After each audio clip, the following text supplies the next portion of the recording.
नमस्कार, मैं हूँ राजीव और मेरे साथ जुड़े हैं बाजार विश्लेषक सोमेश कुमार। सोमेश, बहुत स्वागत है आपका।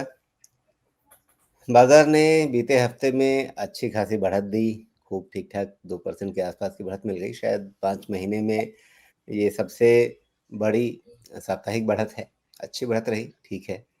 लेकिन शुक्रवार को क्या हुआ? जिस दिन धुआंधार चुनावी नतीजे बिहार के आए और शायद कोई नहीं कह सकता कि हाँ, हमने ये नतीजे पहले से सोच रखे थे।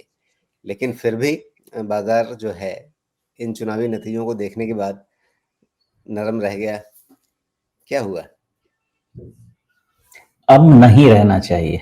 देखिए, मैं बहुत, जैसे मैं कहता हूँ, मुझे पॉलिटिक्स तो बिल्कुल समझ में नहीं आती, लेकिन मैं लोगों से बात करके समझ के फिर अपनी बुद्धि लगाता हूँ। तो सुबह में सॉफ्ट थी निफ्टी, लेकिन शाम में रिकवरी आई। मुझे ऐसा लगता है कि 2 बजे तक तो लार्जली समझ में आ जाता है कि क्या होने वाला है, और 4 बजे तक तो फाइनली सब कुछ समझ में आ जाता है। 6 बजे वाली तो सिर्फ फॉर्मेलिटी रहती है। तो कैलकुलेशन जो मेजॉरिटी का था, मैंने वही लोगों से समझा कि प्रॉब्लम कहाँ लग रही है, कि इतना अच्छा एनडीए कर रहा है तो फिर प्रॉब्लम कहाँ लग रही है, क्यों नहीं बाजार भाग रहा है। तो उन्होंने मुझे समझाया और मुझे थोड़ा लॉजिकल भी लगा। उन्होंने बोला कि तुम कैलकुलेशन समझो, 122 का मेजॉरिटी चाहिए, और जो जेडीयू में है वो है पलटू राम। अगर बीजेपी का पहुंच गया, जिस तरह से 91 92 चल रहा था, अगर 2 से 4 के बीच में वो कहीं अगर 100 की तरफ पहुंचने लगा, या मान लो यहाँ पे भी रह गया, और बीजेपी ने ये बोल दिया just for the sake of argument कि भाई मेरा, हम लार्जेस्ट पार्टी हैं, तो जैसे महाराष्ट्र में हुआ कि हमारा चीफ मिनिस्टर रहेगा, तो ये जो मिस्टर पलटू राम है, वो बाकी के साथ जाके 122 ला सकते हैं क्या। तो वो कैलकुलेशंस चल रहे थे जब तक समझ नहीं आ रहा था।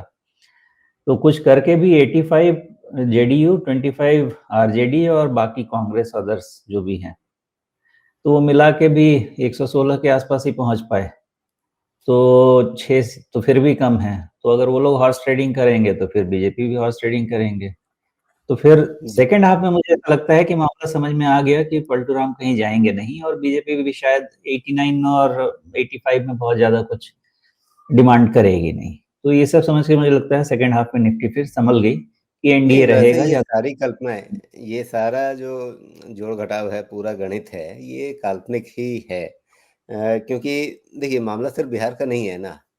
मामला ये भी है कि केंद्र सरकार में भी तो भाजपा को जनता दल यूनाइटेड की ज़रूरत है। ऐसा थोड़ी है कि आप सही बिहार बात है। में जनता दल यूनाइटेड को हटा करके अपनी सरकार बना पाएँगे तो बना लेंगे या अपना सीएम ज़बरदस्ती थोपना चाहेंगे तो थोप लेंगे।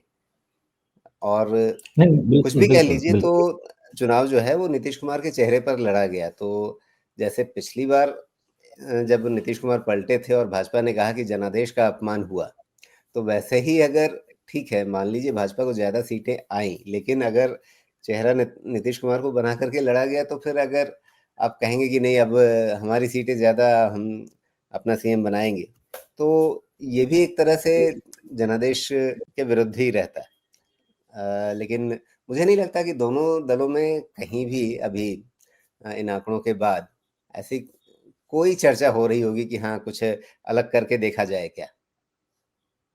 नहीं, नंबर अब वैसे नहीं है ना। मैं आपको ये 12 से 2 की कहानी बता रहा हूँ, कि जो उस समय जी, दिमाग में थिंकिंग रही होगी, और ऐसा होना भी नहीं चाहिए था, क्योंकि पॉइंट आप जो बोल रहे हैं वही है कि जब नीतीश कुमार को आगे करके लड़ा है तो कोई दिक्कत होनी नहीं चाहिए। लेकिन फिर भी महाराष्ट्र का एक एग्जाम्पल है कि अगर मान लीजिए डिफरेंस बड़ा हो गया तो उसमें एक दिमाग में अटकलें तो चलेंगी। दूसरा पॉइंट सेंटर वाला भी बिल्कुल सही है, लेकिन 2 बजे के बाद ये बिल्कुल क्लियर है कि ऐसा नहीं होगा, और निफ्टी ने वो रीड भी किया। तो कैंडल निफ्टी का या निफ्टी बैंक का देखे तो काफी खींचा भी। तो ये मैं 12 से 2 की कहानी जो समझने की कोशिश कर रहा था, तो उसमें मैं बात कर रहा था।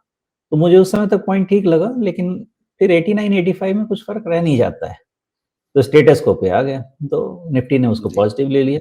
मुझे लगता है ये ठीक है, पॉजिटिव कंसिडर किया जाएगा मार्केट की तरफ से, कोई दिक्कत नहीं होनी चाहिए। जी। तो इन चुनावी नतीजों के बाद बाज़ार को एक सहारा ही मिलेगा, इससे कोई समस्या नहीं होगी। तो अब नए हफ्ते के लिए क्या देख रहे हैं आप? निफ्टी में कहाँ क्या ध्यान रखना है? क्या दिशा रहेगी?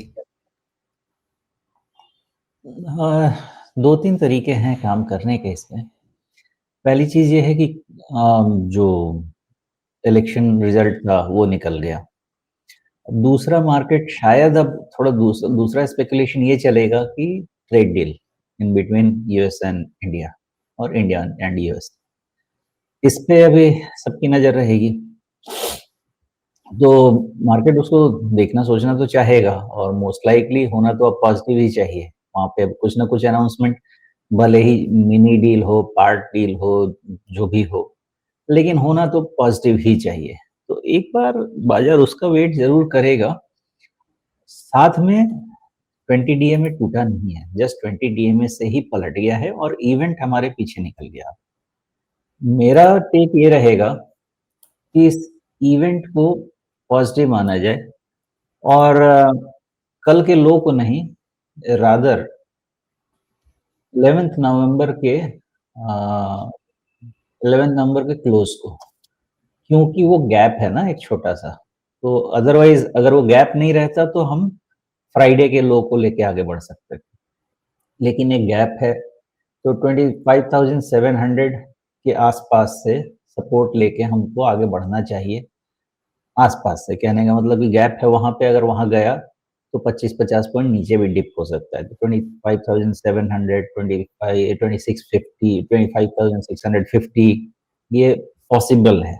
लेकिन यहाँ से नीचे शायद अभी मार्केट नहीं रहना चाहिए। जस्ट इन केस अगर ये नहीं रहा तो क्या हमारा फाइनल तो जो बॉटम हमने डिसाइड कर लिया है 25,300 ऑन क्लोजिंग बेसिस वो ही है।